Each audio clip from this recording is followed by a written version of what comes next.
update here. You're seeing in the news that there's been a massive earthquake in Myanmar, but what's not making the news is that there have been airstrikes in 3 of the provinces that experienced the impact of the earthquake. So 6 provinces were declared a state of emergency by the leadership of Myanmar, and within a few hours after the earthquake, they were conducting airstrikes in 3 of those provinces. And this is just atrocious and horrible and really, really disgusting. We are working really hard to get supplies on the ground to people who need it, not going through the military junta, which is how a lot of international aid goes. And we have a page set up that I'll give you details about here shortly.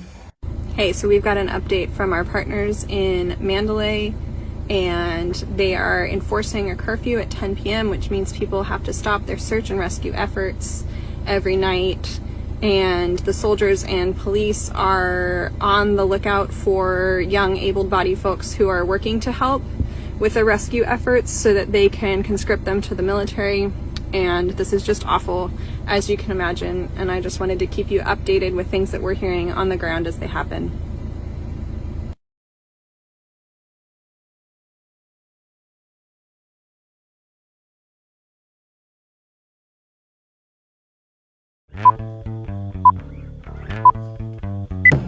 The Myanmar junta continues to bomb rebel areas despite the earthquake's devastation.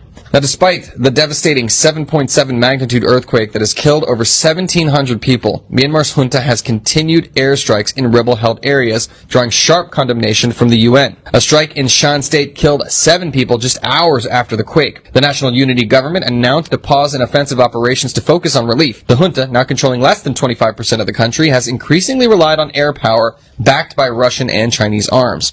Human rights groups warn the regime may block aid to opposition-held zones, repeating past tactics of weaponizing humanitarian relief during crises.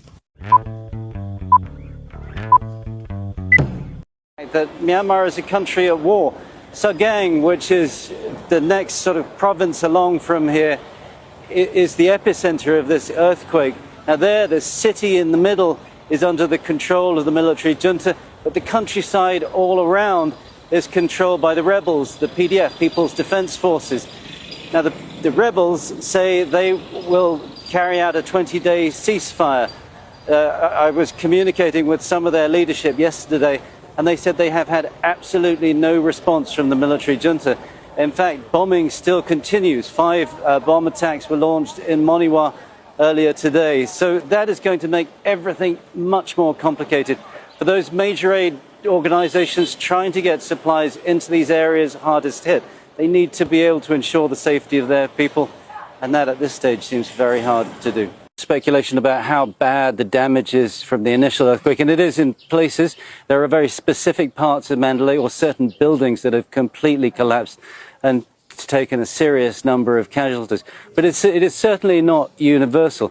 The problem is you then have to take into account the kind of infrastructure that exists in this city. This is a city at war, particularly in Mandalay, where the areas all around, in fact in Sagang, which was the epicenter of the earthquake, there is a raging civil war going on.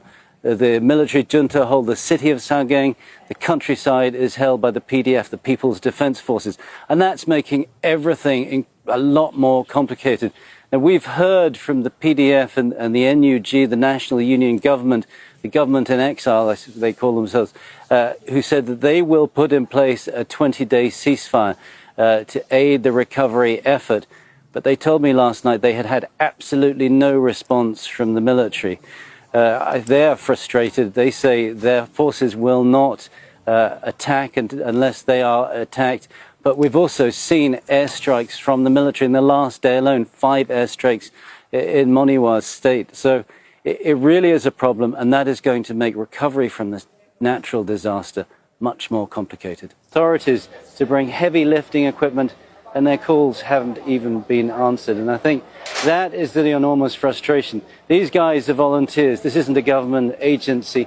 We have seen a few soldiers engaged in the search and rescue effort, but most of them are over there holding their submachine guns, making sure that security is maintained, but not really taking part in the rescue effort.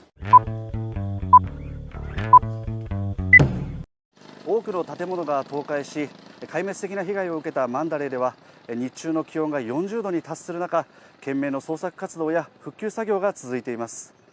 ライフラインがストップした影響で信号機が作動せず交通は大混乱になっているほか、燃料が足りずガソリンスタンドには車の長蛇の列ができています。4年前のクーデター以降、軍政支配の下で経済は崩壊状態になり、市民生活はただでさえ困窮しているだけに、今回の地震はさらに追い打ちをかけています。一方、国際社会から孤立するミャンマー軍は国際援助を各国に求めていますが、内戦の混乱は今も続いています。軍と戦闘を続ける民主派は今回の地震を受けて戦闘を2週間停止すると発表しましたが、一方の軍は一部地域で空爆を続けているとの報道もあります。ミャンマーに救助部隊を派遣しているシンガポール政府は即時の停戦を求める声明を出しました。市民らは当局が助けに来てくれないので自分たちでやるしかないと話していて、軍政に対する不満や怒りも高まっています。